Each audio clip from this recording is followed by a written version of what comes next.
Well, okay, let me try it one more time. And if I Okay. don't do well,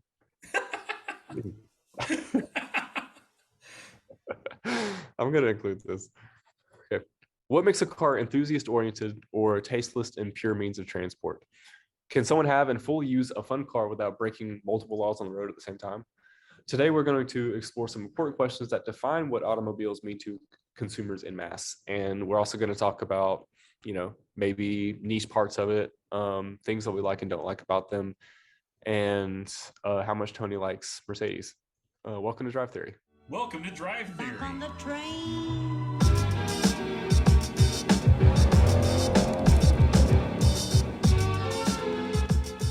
So this is like our first podcast episode, right? So I've got some icebreaker questions for you. Okay. So first of them, so this is the stage, right? It's the 1970s. You have 4 cars to drive. Oh shit. I've chosen the cars that you're going to drive. Each car, you have one song that's like, this is the song that I'm playing with this car, and like to match the vibe with it. Okay. So the first car is a 1970 Mustang Boss 429. What is the first song that you're like, I gotta listen to this song with this car? Whole Lot of Love by Led Zeppelin. That's a good one. Yeah, I should have done that one. Well, you didn't. Because you asked me first. I did. I I don't did know what you did. Yeah, no. I thought Roxanne would be nice. Okay. Have you heard that? Have you heard that version of Roxanne that's just rocks? Yeah. Rocks. Rocks.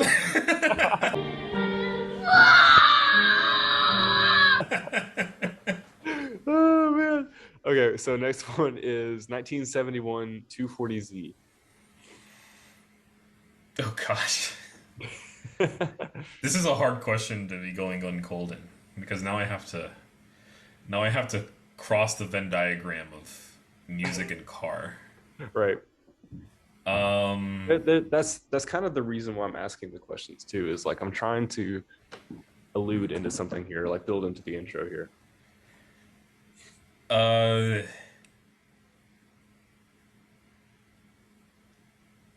Fat Bottom Girls by Queen. Is that the 70s? It is, yeah. I always thought that was such a out of character song for Queen to be playing. Like, oh, get out of here. What is an in-character song for Queen? Every Queen song is different. That's fair, yeah. And every Queen song's different than every other song in the world, including within their own discography. Come on. That's fair. I guess. Is Brighton Rock an out-of-character song for Queen? Look, man, I concede. That's a good point. I did Dreams by Fleetwood Mac for that one, because yeah, I mean, I thought Fleetwood Mac was the 80s. No, they're in the 70s. Probably. I'm not claiming that as a fact. I'm telling you that's what I thought. Yeah, no, they're super 70s. Okay, so second to last one, 1975 Porsche 930, also known as the Widowmaker.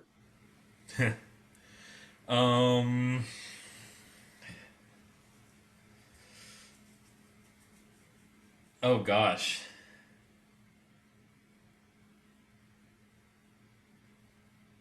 This is a tough one for me too. I don't think German's in music. Oh, yeah.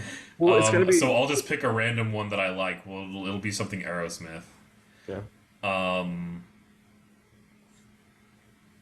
But it's got to be like. I feel like Dream On could work. Oh, in a Porsche man, 930. yeah. Dude, Something not too nuts. We're not talking about a 911 here. Mm-hmm. But just a little bit of a Dream On, like starts off slow and then you're getting a little bit more intense. I could dig it. Absolutely, because I that it also fits the character of the car too, because that one I believe that one had a turbo. Sure. Yeah. A 1970s turbo car.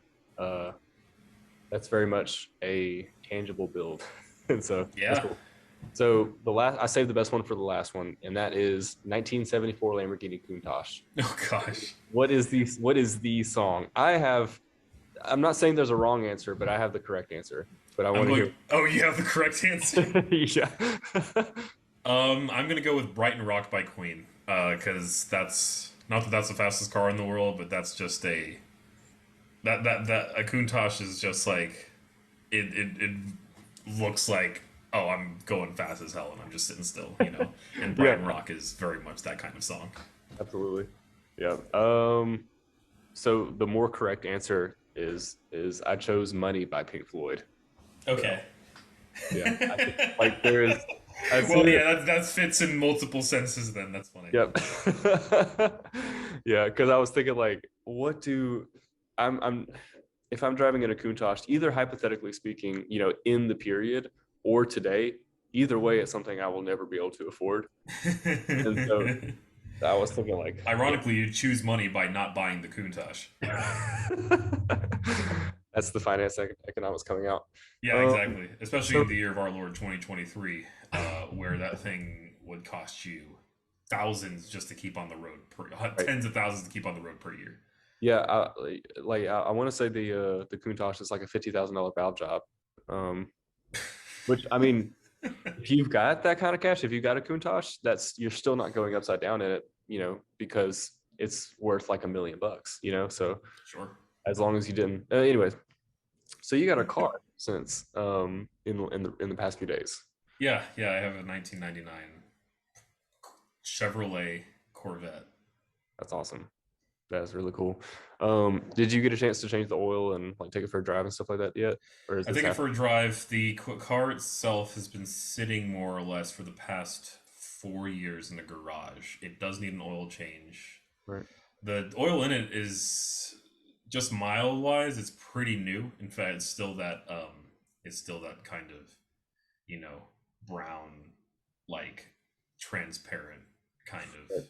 new oil Sure. color. But again, it's been sitting more or less for the past 4 years. It's been taken out for like a drive once every couple weeks, I think, around a neighborhood. Um, but I do need to do an oil change. It's going to happen this weekend. But we did take it for a drive. I drove it here to Huntsville, Alabama from Panama City Beach. That's a pretty good stretch. And what's that? I said that's a pretty good stretch too. It was about 6 hours, and it did wonderfully. It's got 101,000 miles. You'd never know it, mechanically or physically. The Right. only thing that doesn't work on it, the only two things that doesn't work on it is the passenger side window doesn't roll down, and the oil pressure sensor doesn't work. So it's pinned at 80 psi on the gauge. But this Corvette has the heads-up display option from 1999, which is so sick. That is awesome. I talk about that constantly now. Yeah. How awesome the heads-up display is. Because Are you I'm no stranger to heads-up displays, and it is hysterical how good this one is compared to one that I would encounter at my job. It 24 years newer, Right. it's so good. But anyway, I say that to say that one of the pieces of information that you can display on the heads-up display is your coolant temperature, Oh. or your just a bunch of different stuff that you can see on your dash, but see it in your heads-up display instead. So if you display the oil pressure, it'll tell you a value, and it says 120 psi.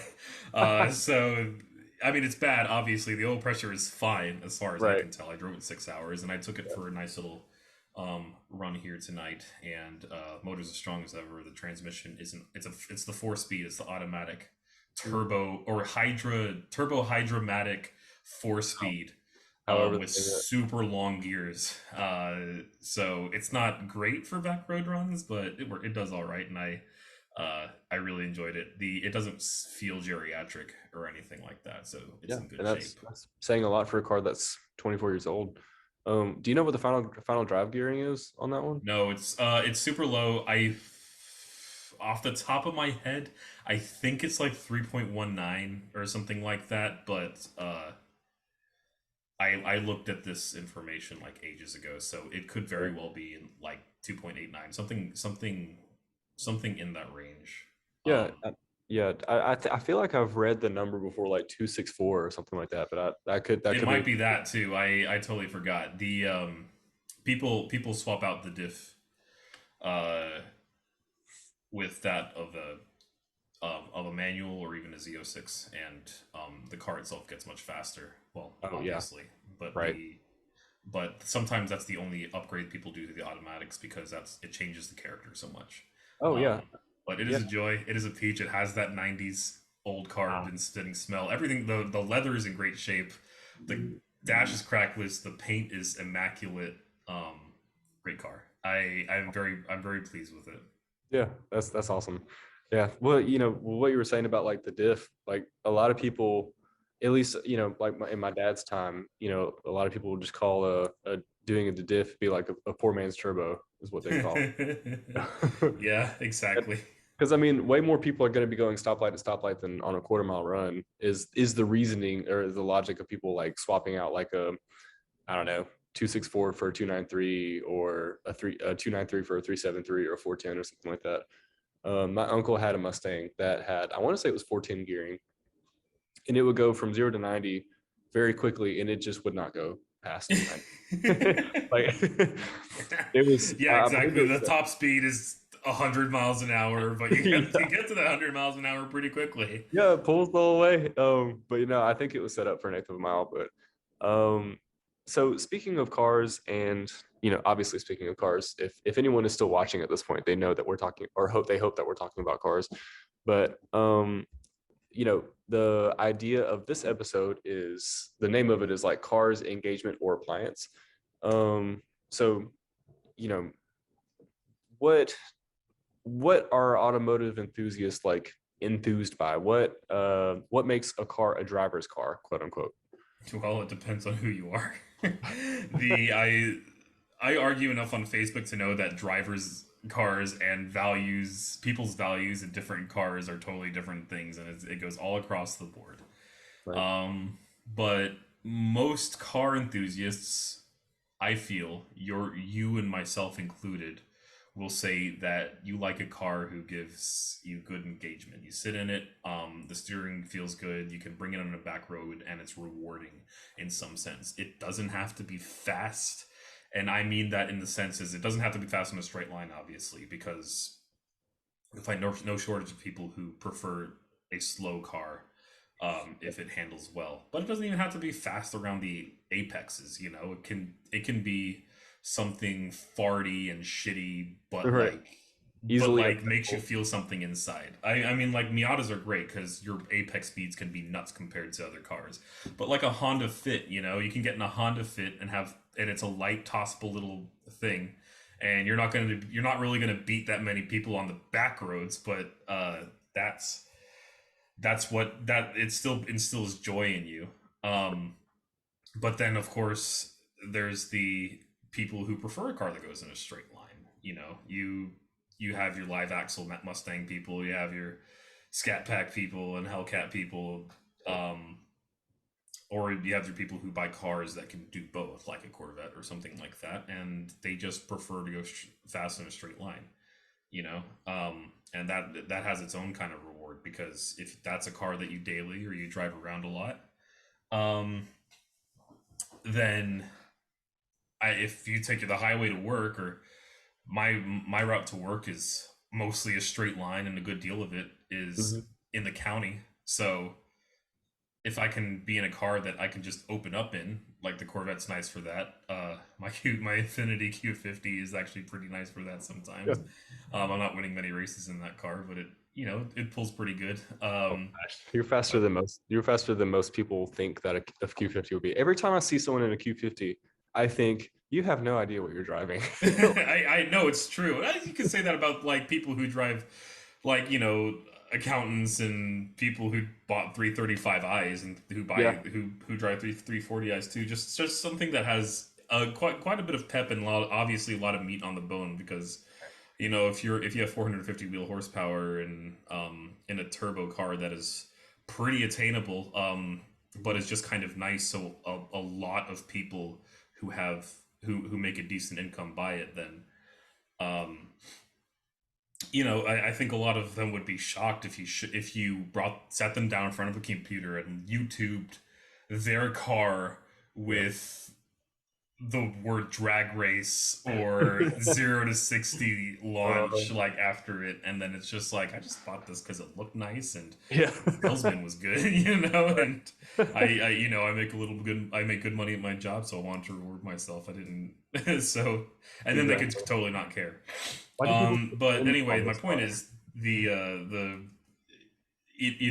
I really like, or if I'm traveling, Mhm. if I can just put my foot down and feel something for a second, Yeah. then that's Yeah. That's very true. rewarding as well. And then there's Mhm. some people who just, of course, you have your off-roading people who want their vehicle, Jeep, truck, SUV, or whatever, to look like it can do something. Right. And then, of course, you have the split of people who actually do something in it, or who just Yeah.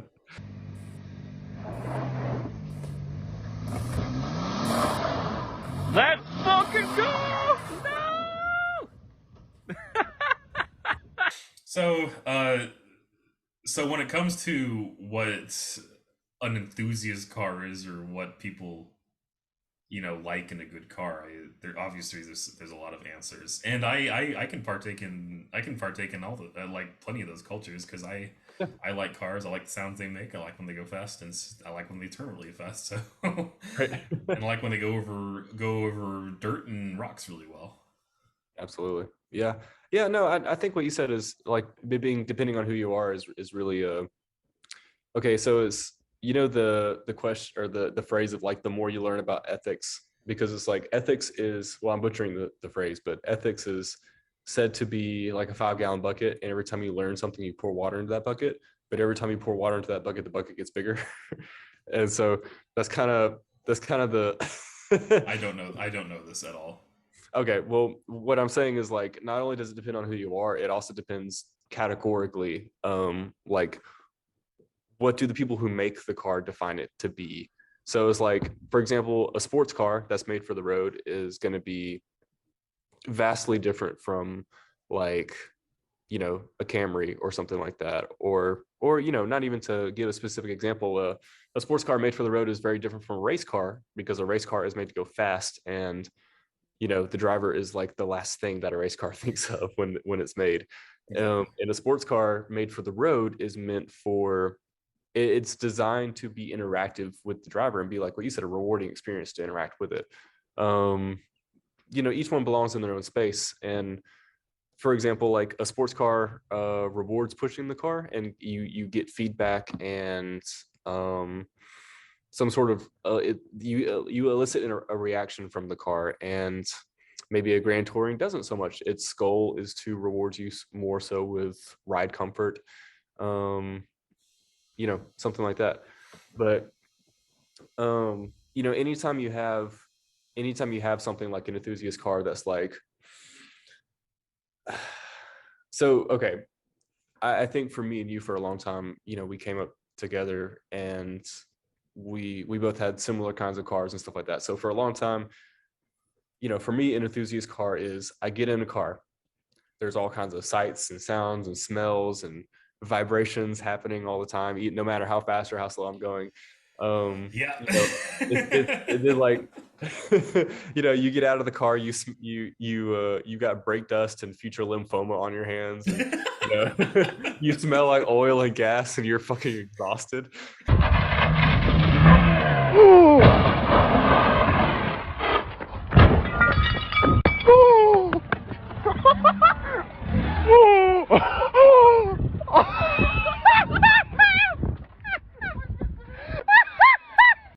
To me, that's my, so like, if someone asked me right now, they would be like, what is your definition of an enthusiast car, and what would you go out and buy right now? I would be like, give me like an $800 80s BMW where most of the things doesn't work. But like that's a terrible recommendation for in any way. So it's like, but then there's other people who an enthusiast or driver's car to them, to kind of piggyback what you were saying up of like straight line speed and stuff, is like sometimes it's just when it's a nice place to be, or when it's something that their parents had and that they get a chance to relive back to a memory. Exactly. But before we get too far ahead of ourselves, the opposite of an enthusiast car, what makes a car like an appliance? Like, what makes it specifically not an enthusiast car, if that makes any sense. So I met a guy who came looking to buy a car, and we didn't introduce ourselves, and I feel like we should. Mhm. So I'll do that first, and I'll explain what I do, and then I'll roll right into the story. My name's Antonio Esposito. I sell Mercedes-Benz, and I like cars. What's your name? Oh yeah, I'm sorry. I feel like we should have done this earlier now. My name is. You said your full name. Yeah, My name is Isaac Franklin. I drive commercially, and I also like cars. Okay, so I'm gonna roll to the story now. Cool. Maybe we can stitch that in like something or whatever. No. Anyway, so a guy walks in, and he's driving a 2013 Dodge Nitro, and this is pretty much the first time this has happened to me. Like, someone has put it this way, but he walks in and he's like, "Hey, I'm looking for a car. It doesn't really matter what it is, as long as it's pretty reliable." He says these exact words: "A car is like a screwdriver to me. I just need it to get from point A to point B, and I just need it to work. Yeah.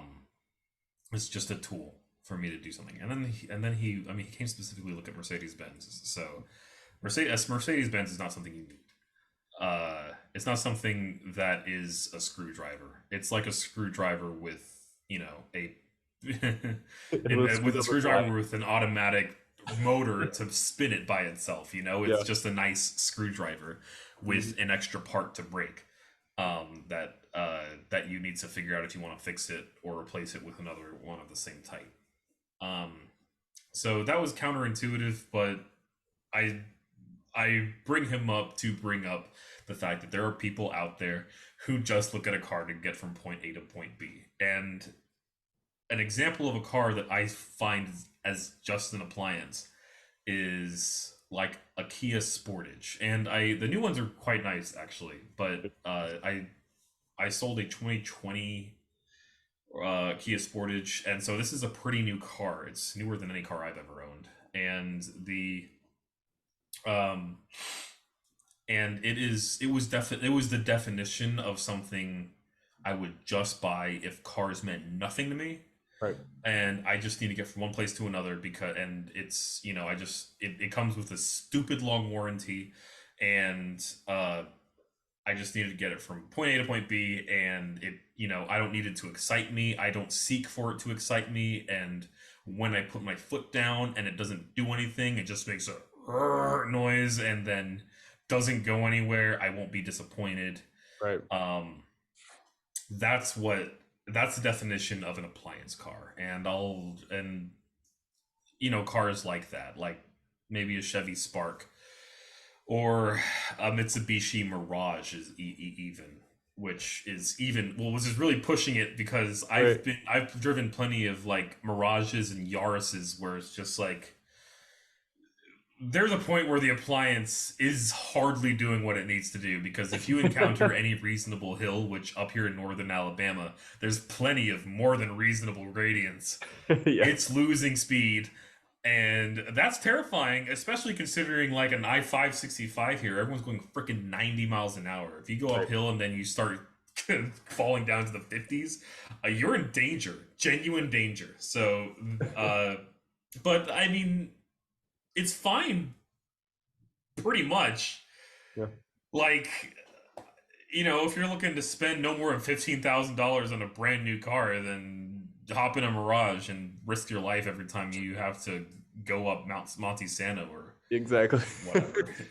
In your transmission when you start rolling backwards and drive. Yeah, and then exactly. But that's what it is. Just something that it doesn't do anything for you. It doesn't need to do anything for you. Nothing against people who don't find any interest in cars. Yeah. No, I want to be clear. Like, this isn't a pejorative thing. So it's like, I see on social media a lot, where it's like people call cars that they don't like NPC cars, or like, stuff like that. And cars. Yeah. that stuff. I mean, I get it, but like that Oh, stuff. I call them that unironically. Yeah, I still call them NPC cars. Yeah. You know, I'm not trying. I mean, I guess I am kind of insulting the people who drive them by doing that. But But I it's mean, like, I've been in my share of NPC cars. I drove a 2003 Impala for a year and a half. You know, that's an NPC car. that's true. Yeah. But like, I guess what my point is that, basically anytime, where there's interest in hobby, like where me and you talk about gear ratios or like different kinds of tracks or different kinds of feedback and different kinds of cars, there's also people who just don't care. Like people like that guy who just wants a tool that works. And, you know, Yeah, he was looking for something. At least it was comfortable to sit in. And it yeah. was a nice place to be. But that's it. He didn't really care what it looked like. He didn't really care if it was powerful. Yeah, I feel the same way when it comes to stuff like refrigerators or something. Like I want it to keep my food cold, and that's the only, like, I'm never gonna look at it. I'm never gonna be like, the way the door opens is so interactive. The feedback and the weight of the weight of the handle is just, I Yeah, never literally an did that. appliance. However, Right. we did buy a refrigerator recently since we just moved into this house, Uh, and we accidentally matched it to the rest of the appliances in our kitchen, and now I'm very pleased.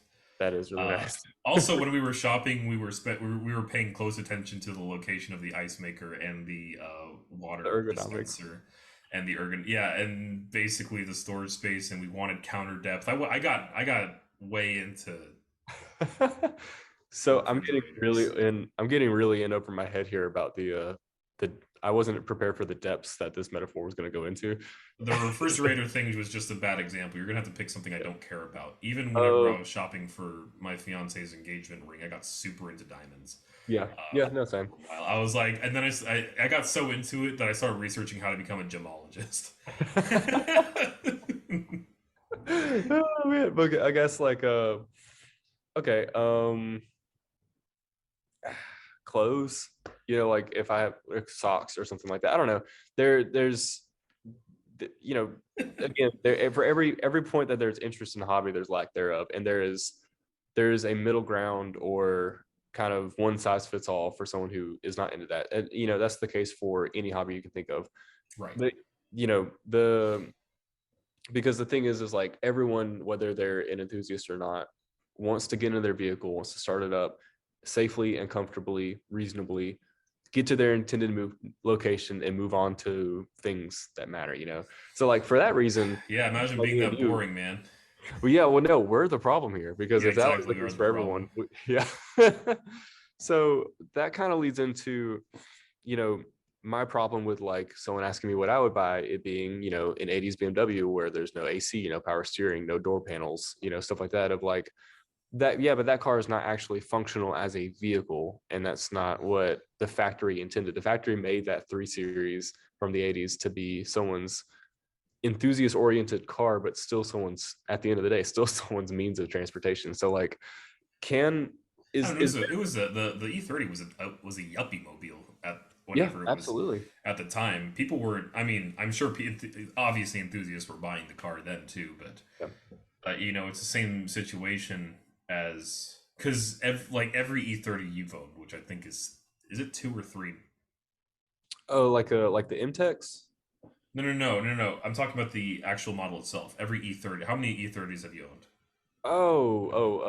Personally, I've had 3, Yeah. and So every one you've owned was loud and uncomfortable and yeah, uh, honestly questionable in many ways. But that wasn't the case back in the 80s. It was not an enthusiast car at the time. It was, like I said, a yuppie mobile. yeah, I absolutely. wasn't there, but I'm pretty sure that's what it was. Right. I Yeah. was. Well, I mean, that you raise a good point though, is like, because the people who made that car made it to be both functional and engaging. So it's like, then and or now, can a car be both functional as and usable as a regular quote unquote NPC car, and also engaging and rewarding to drive? That definitely isn't the case for E30s now. Yeah. That's The time definitely you gotta love the car to own one now.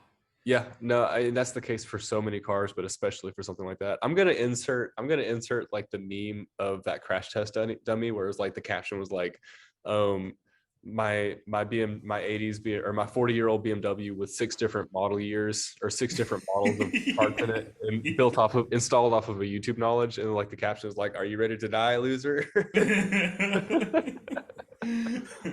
Oh man, but no, as far as like driver's car go, at its source, the role of a driver's car serves the purpose of connecting the driver to the car and the car to the road, and ipso facto the road to the driver, and like just be like a means of transit as far as communication from like there's a guy on speaking, I hope that every episode that we don't dive wildly off into 80s BMWs because um we'll probably do that anyways, but like there's a guy on the 80s BMWs forum that I really like that he passed away recently, but his bio was the car makes it possible, the driver makes it happen. And I think that's a really good, I don't know, I think that's a really good surmise of the purpose of a car, but that's the one purpose of a driver's car. You know that said, the more that the vehicle is rooted in one person purpose, the more compromise it has to make elsewhere. Like, at the end of the day, if you have a Honda Odyssey, you're not going to go to Moab with it and go down like, Poison Spider, or overland it. And you also, if you have a Countach or a 1970, Boss 29 or Boss 429, you're not going to be able to take your 5 kids and 2 grandkids to, I don't know, TCBY. So It sounds like what you're saying is the ultimate enthusiast car is a station wagon of some sort. That's what I'm hearing. I'm not ready to admit that you're right about that yet. Because like any good car enthusiast, big wagon fan. Yeah. Okay. There are 2 wagons that I want that I will concede on those points.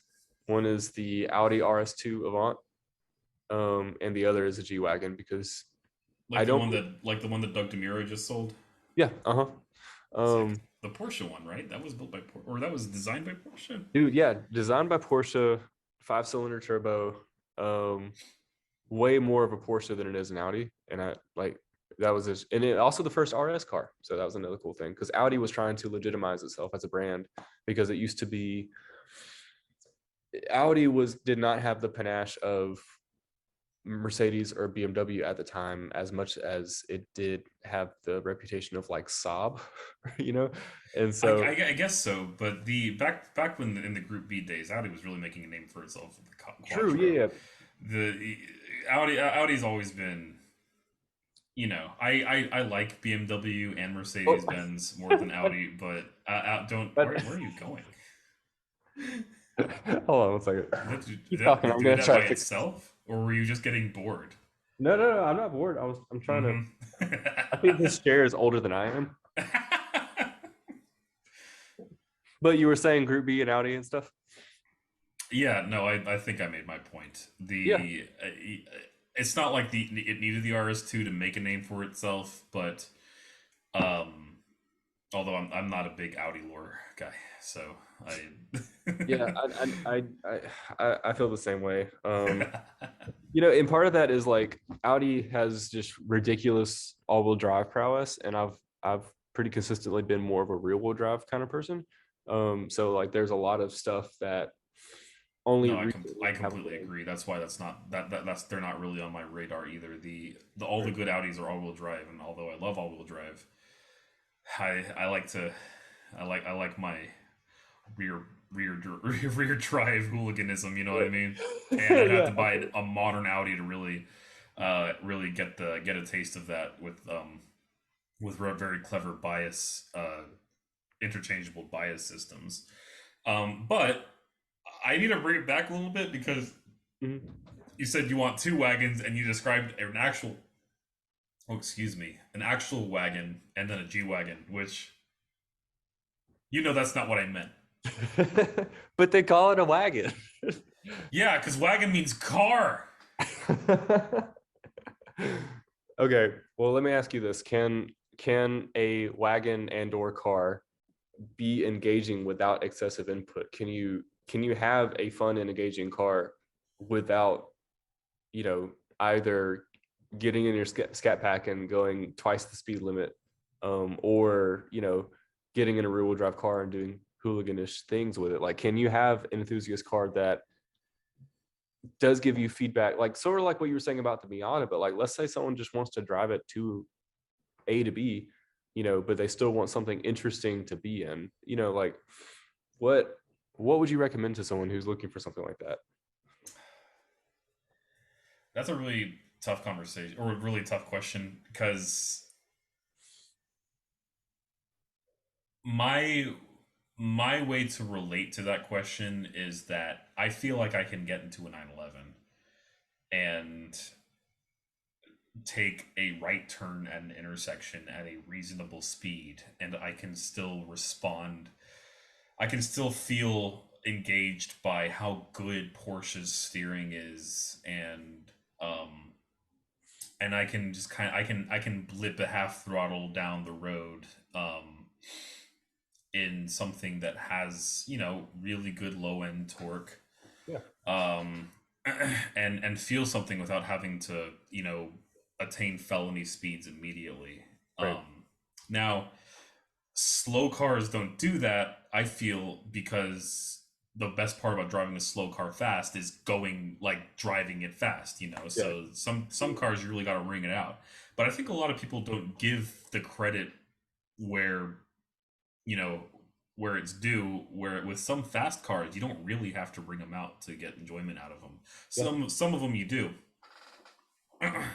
But I'll often talk about a car, and then the response of whoever I'm talking to will be like, well, I don't need one of those because I don't need to break the speed limit. But there's fast cars I've driven where you don't need to break the speed limit to have fun. Even if it's a fast car, inherently fast car, you don't need to reach the limit to have fun. I can half throttle I can half throttle any AMG on the lot and be like, this is silly. Of course I'll want to floor it. It's begging for more, but if you blip it and it makes you feel something, that's not nothing. That's worth something. And as a car enthusiast who works, in a city, primarily, I got to get my jollies where I can get them, and I've gotten them without getting pulled over plenty of times. Yeah, no, well, you raise a good point of like, one thing that stood out to me is when you were talking about how the car wants you to do more is like, I think a really well-tuned car, specifically from the factory, but this is achievable elsewhere too. But like when you get into a really good car that's designed by enthusiasts and designed by people who want you to drive the car, when you get in, like getting in a 350Z and taking a right turn, even at an intersection, the car wants you to do more. It's like it goads you. It's like, come on, Absolutely. and that's such a, even if you don't bite, that's such a cool feeling of knowing that It is good. Yeah, it is. No, I like having the headroom. I like being able to feel something. Yeah. Whether it be, tactically in the steering wheel or being pushed back into my seat in a perfectly legal manner. I like being able to feel something and knowing that there's definitely more on the table, and maybe later tonight I can get lucky. You know what I mean? Yeah, absolutely. That whole slow car fasting is great, but you have to be able to drive the slow car fast. And there are some cars where you can achieve that, within the legal speed limit. Yeah. But then you're ringing it out, and sometimes you just don't feel like putting all your focus or putting all your effort into ringing it out like that. Yeah. So there's merits to both. I love driving a slow car fast, but I like driving a fast car reasonably fast instead of it's funny. I feel like I just feel like that is something that doesn't get brought up enough, because the slow car fasting is the cultural zeitgeist. Yep, absolutely. No, you're right. Well, I've to go back a little bit to answer the question of like, can a car be engaging without excessive input? You have a good answer with like having cars that if your car is well tuned, if your car is capable from the factory, you're going to feel that capability without pushing it. And but to me, the biggest answer and the biggest like itch that gets scratched when cruising or something like that would be luxury cars and old schools, because you know, to me, luxury cars are, it's like the ultimate nice place to be, right? So it's like you get in a Rolls Royce, you get in, an S class or 7 Series, and you're just like, man, I am enjoying myself and I am just as comfortable, if not more comfortable, here in transit as I was before I was in traffic. Yeah, you're telling me, man. That's invaluable, Yeah, that's absolutely. huge. But then like also you get into an old school and you're cruising down and you're in your 1970 Boss 429 listening to Roxanne or listening to I forget what you said now, but like you are now taken back. That car is a time machine. Oh, I'm sorry. But you're taken back to the time that was happening in, and like, time is usually extraordinarily kind to enthusiast vehicles. Like, 30 years from now, it's not going to culturally, right? Culturally, because yeah, absolutely. Not functionally, no. Objectively, no. But like culturally, 30 years from now, no one's going to care if an S550 or if a 6th-gen Camaro, if which one was faster on the quarter mile. 30 years from now, they're just going to be someone is just going to be happy to see one, and that's the one advantage of getting an aging car, getting a car that's already old, is that like it is just as much. If that's your prerogative, it can be just as much about the vibes going from point A to B as it can be of like, oh shit, what's that smell? And like, what's squeaking now? Like, if I don't know. Every time I get into that Corvette, man, it's Pearl Jam and Jane's Addiction goes on, and it is party time in the 1990s. So it very much with the 90s green heads-up display. Dude, are you one of those? Are you one of the? I'm sorry to interrupt you, but are you one of those guys now that you have heads-up display? Are you like one of those BMW drivers who never says that their car's in the parking lot? Like, oh yeah, my BMW's over there. Are you just like, oh yeah, I was using my heads-up display the other day. Yes, I am. Like I said, I talk about it constantly. It is, I just love it so much, and I sell cars that have heads-up displays and stuff like that. Yeah. but I just I don't know. I just love that it's a 1999 car with such a forward piece of technology. I have no idea how, like, I was 2 years old in 1999. I have no idea how cool that would have been then, but I'm pretty sure it would have been super cool. Oh yeah, absolutely. I remember my first time seeing the heads-up display and thinking that it was like, oh, this is actually black magic. Because where I grew up was, I want to say there was like, it had a population of 2,000 people, and it had a gas station, it had a feed and seed store, but they didn't get a Dollar General or a Subway until like years after I moved out and stuff. But like basically, I'm gonna save like our first sports car interactions for like another episode. But the first time I saw luxury interior stuff was in an Acura, and it was like a 5-cylinder longitudinally mounted sedan, and it had like isn't it longitudinally mounted but still for front wheel drive? It sure is. Yeah. Okay. All right. Yeah, it was the weirdest thing. Okay, I remember it for two things. That 5-cylinder sounded really weird to me as a kid. I was like, that sounds really weird. Like that doesn't sounds like something's wrong with the car. Now, of course, I think like that's the coolest sound. I have no idea what an Acura 5-cylinder is. It an Acura engine too in that thing? I don't know. I think is it like some like Frankenstein or something that they got from someone else? I don't know much about this car. Yeah, no, because the only 5-cylinders that I know of, other than that one Acura engine, are German ones. But Acura was not, or whatever is in the Focus RS. Oh shoot, I forgot about that. Yeah, I was gonna bring up the Focus RS earlier, talking about all-wheel drive stuff, because I test drove a 2016 Focus RS, and it was really fun. At that time, it was one of the faster vehicles I've been in, but it has a drift mode and it has like toggleable center diff and stuff. Yeah. I learned that does less than I thought it was going to do. Oh, really? Yeah. At, like drift mode. Okay. Well, part of it too was like, I didn't just flail on it. It was like a 30-minute test drive, and then so I don't have a lot of seat time with that car, so I don't want to pretend like I do. But you always feel the front wheels pulling, and also there is never any power in first gear. It's like Ford do not want you to do crazy things from first gear in that car because you just don't have any boost whatsoever until you but yeah, no, but like, so I feel like there is, of course, I'm getting into a really slippery slope when I talk about modern technology limiting or having too strong of an arm with interacting with or interfering with the driver in the car. But I feel like that's really prevalent with stuff like the Focus RS. That was a really big complaint that I had about it. It was like it would just never get out of the way. And so that was one reason that I like, just simple like mechanical LSD, not traction control where it breaks for torque vectoring instead of using the gears, because like, bro, come on, you turn off all the driver nannies the first time and you have an open diff, like that's going into a tree if you try to drive it like you were before.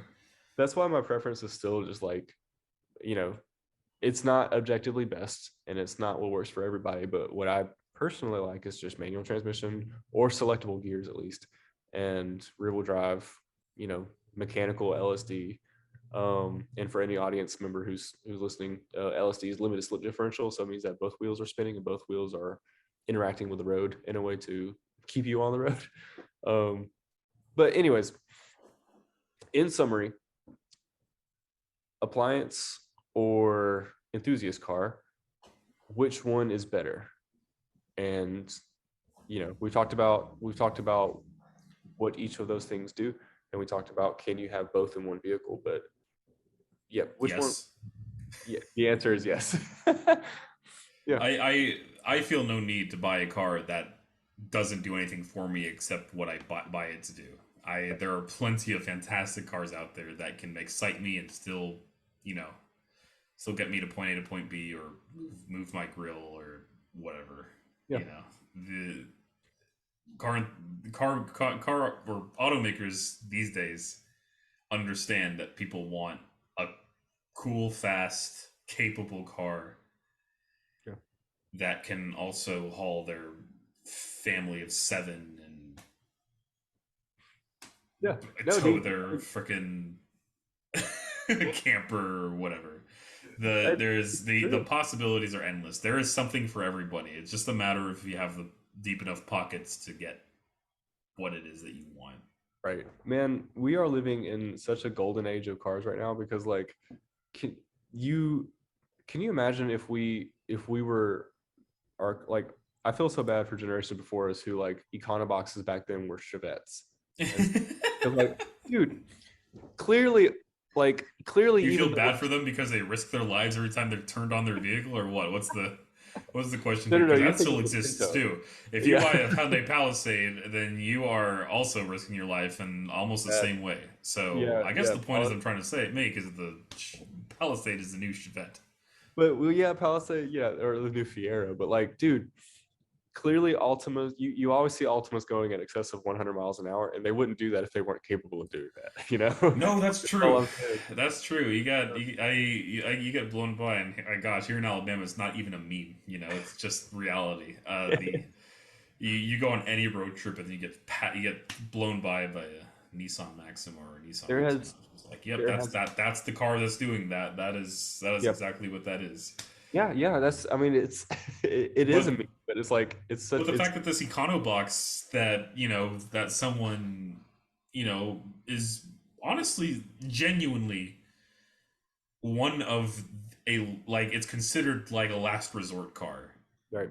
In a way, and for a lot of people, if you can't get anything, but you need something, you can't get anything else.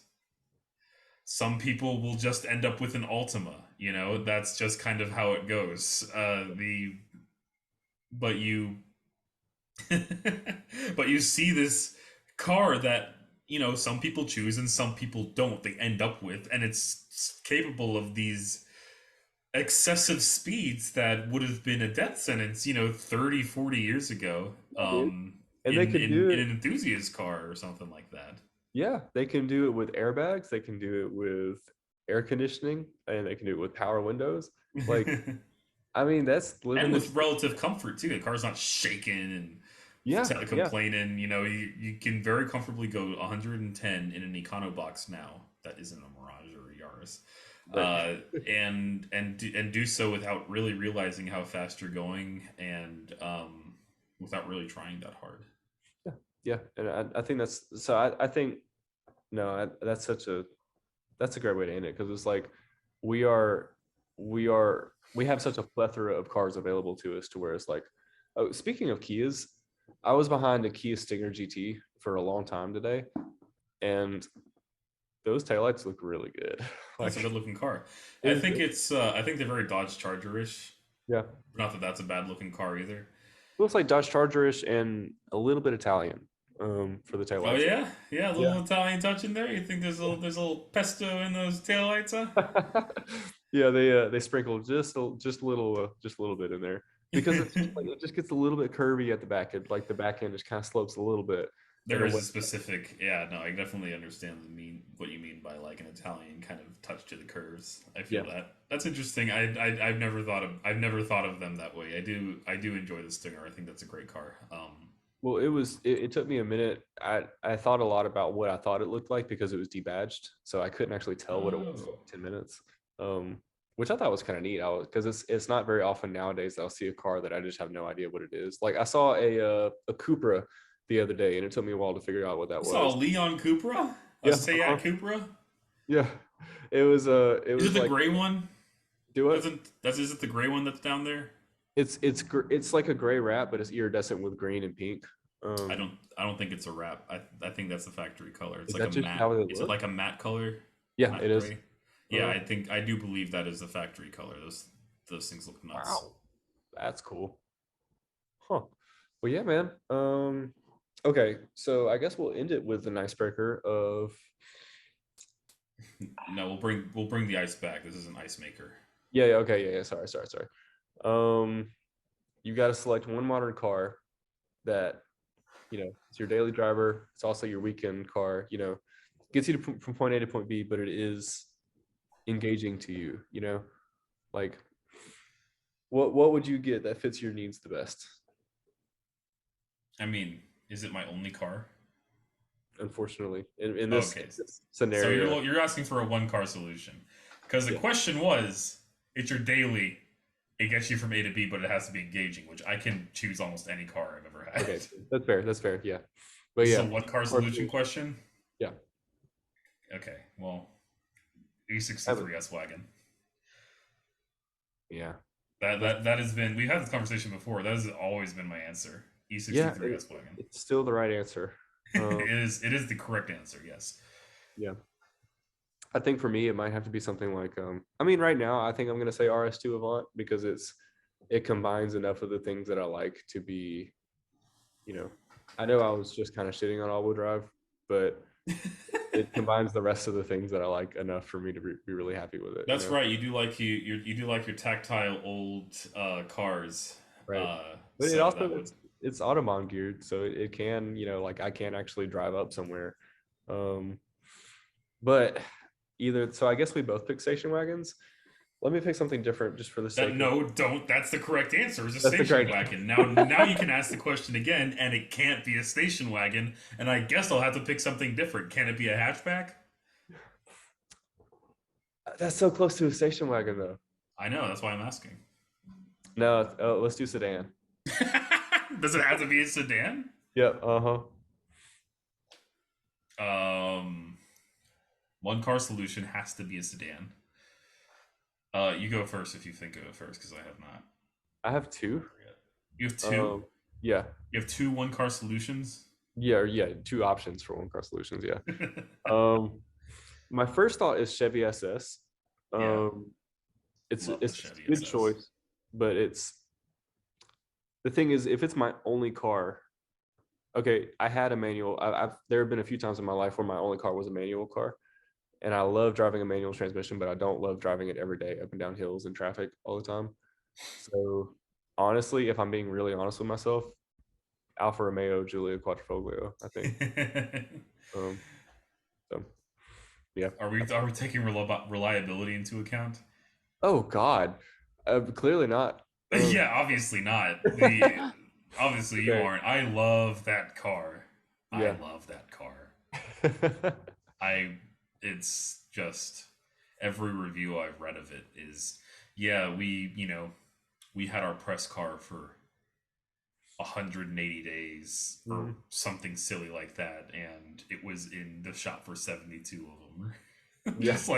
just like almost not 50% of the time they had it.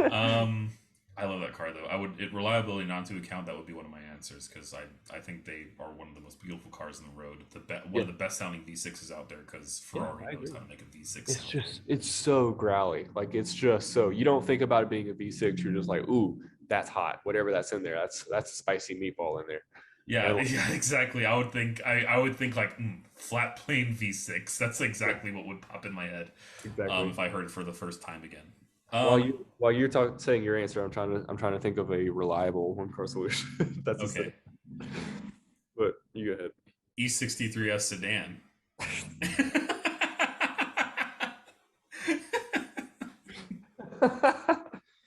Gosh, man, are you sure you work for Mercedes? You're being really critical of them right now. Yeah, exactly. They should hire me again. I know. Hire me twice. Oh man, I feel like that might be closer to suing you for copyright or something rather than like. I know, right? Yeah. Now I am the brand. Right. Okay. It would definitely be like a German sedan, because I just feel like they. Gotta be. I love current German sedans. Yeah. I don't know what to say.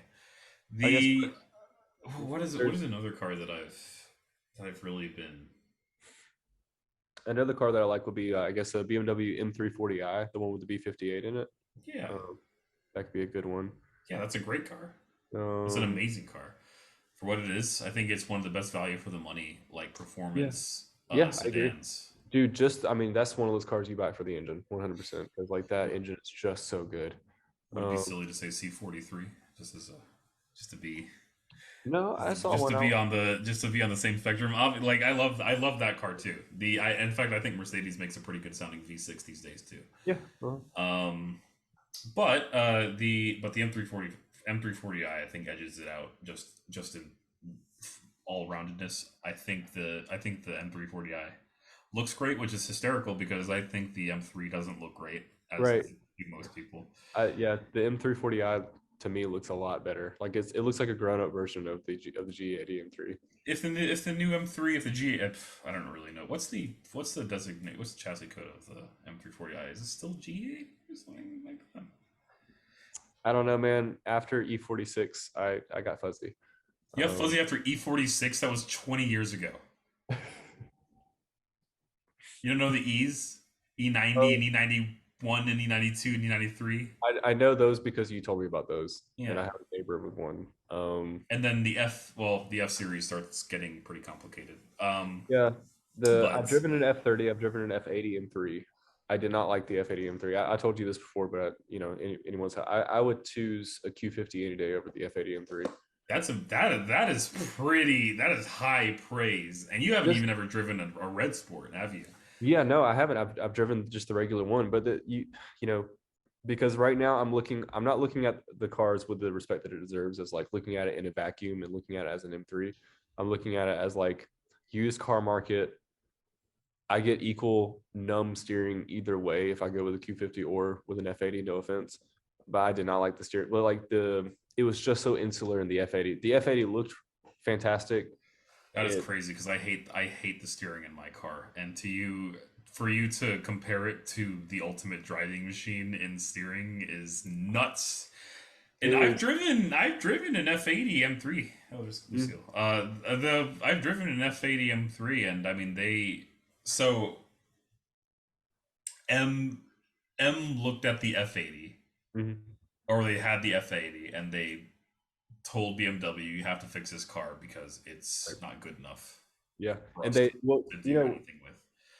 with. that was So you generous. can definitely feel that. You can definitely feel that in the F80 M3, but I still think it's a riot. It's not, it's not the best M3. It's not even close. It's probably way down there in terms of what's the best M3, but I still think it's a great car. I still love it. But I just like cars, so it's hard for me to say I don't like a good. It's hard for me to say I don't like a German car, honestly. So so that gets pretty rough. Well, I don't want to just completely shit on it too. I mean, like, well, and another thing, like with saying that they had to fix it first, that was them being generous, because with the F30 generation, they straight up refused. They were like, we will not, like they straight up refused to make the M3 for the F30 body style. So like even the F80 had come a long way from that. Maybe it was the F30 I was actually talking about. The F series, the F series get. Well, it's I don't know. We both could be wrong, but the point stands of like, yeah, no, we probably are. It's the, right. That's the problem. But like, I don't know. I don't want to be like to be clear, both the Q50 and the F80 M3 are fun cars. I just think of it in the realm of like, I don't know. I have an incredibly biased look at cars and incredibly subjective, and it switches from being purely mechanical, what's the best thing that I can buy for the money, or purely what looks good or what feels good. And I test drove the F80 M3 very shortly before test driving an S550, very shortly before buying the Camaro.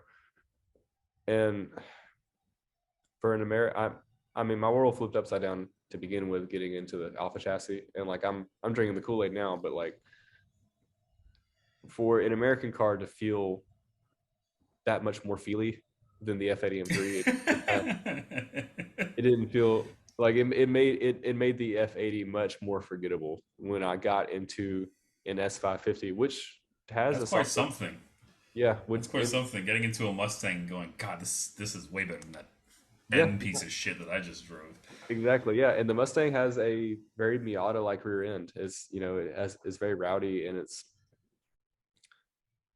it's the thing. The thing is with any American sports cars, like you get in it, and even the nicest ones even the nicest interior in a ZL1 1LE or a ZL1, now I guess not the 1LE, but like even the nicest interior in a ZL1, you can tell it's just homologated from the $20,000 like rental 4-cylinder Camaro.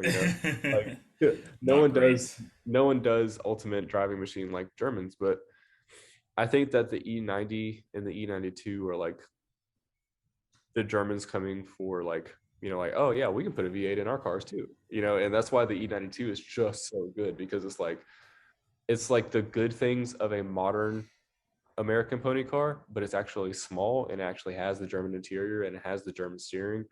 And I don't know. So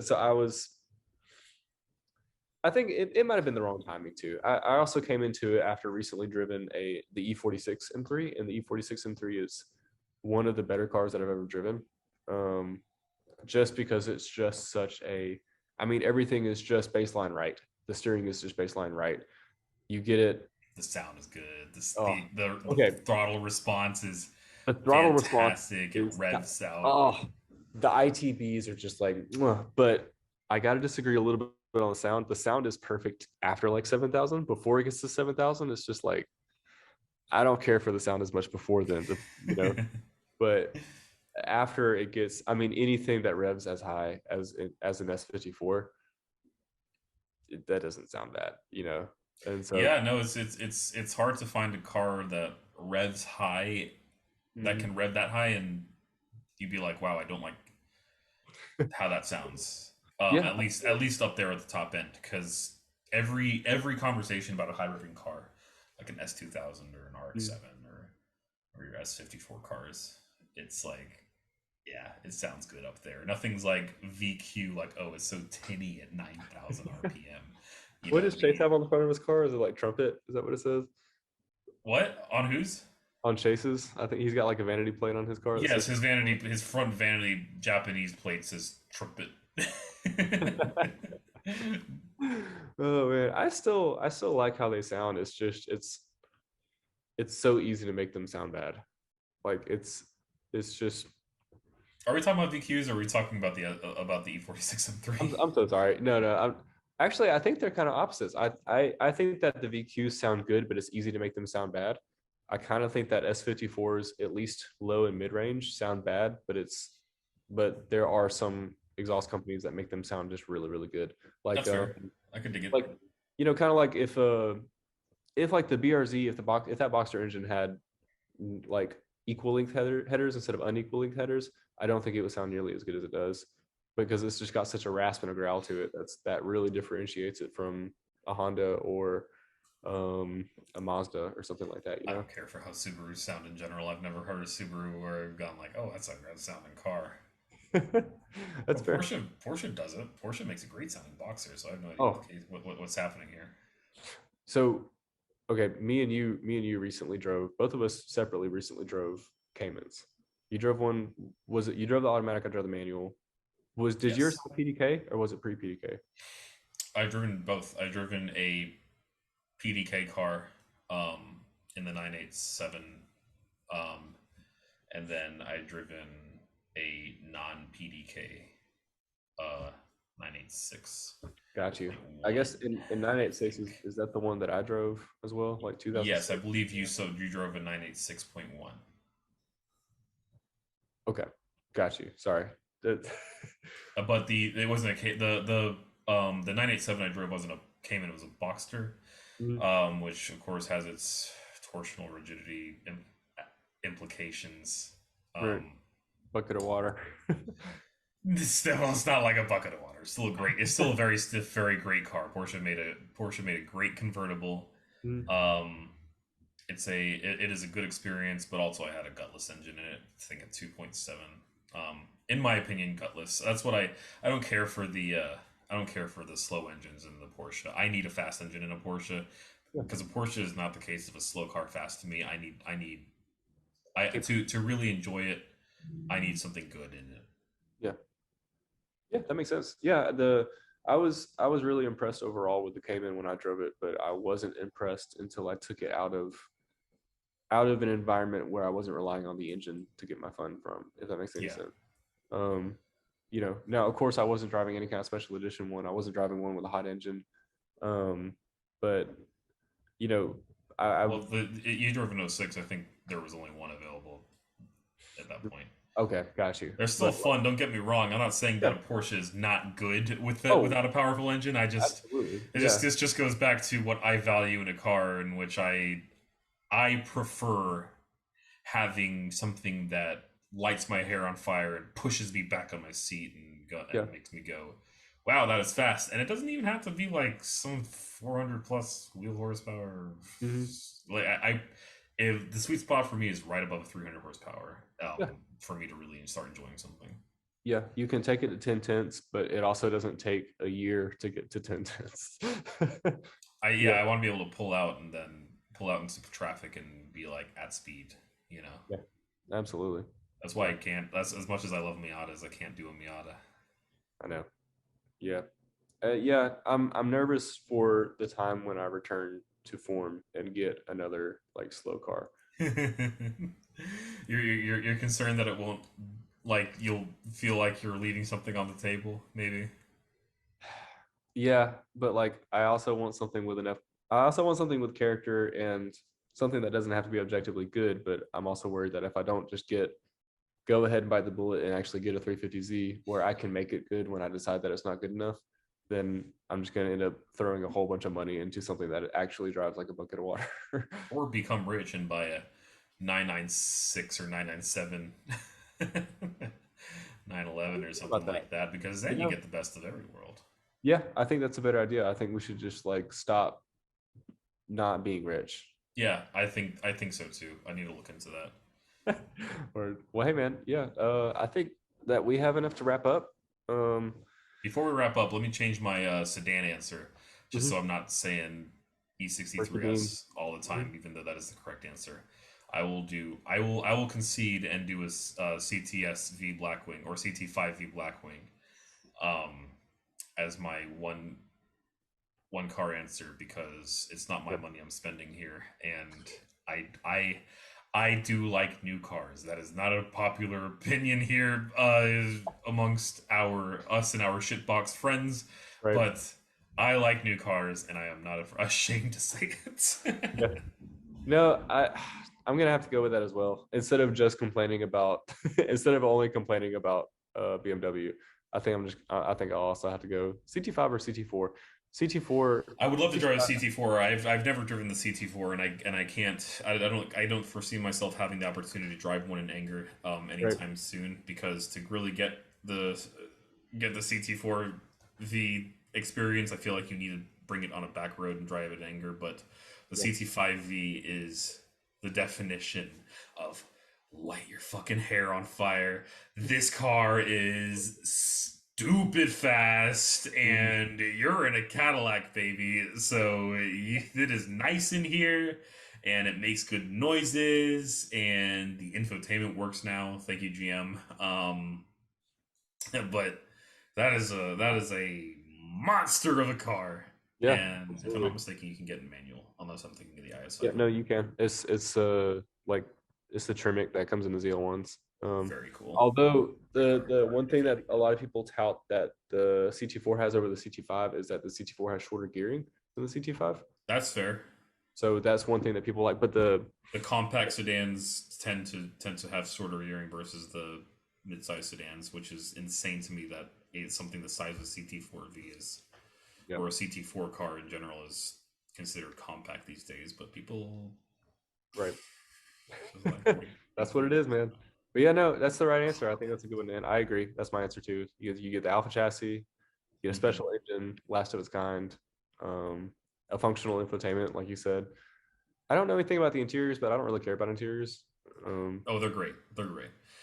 Sure. I don't care for every Cadillac interior ever made, but they are hitting it right now. You know, I know you don't like the tablet kind of sticking out of the dash infotainment screen. Yeah, but that's just me yelling at the clouds. You know, yeah, it's just old man yell at cloud.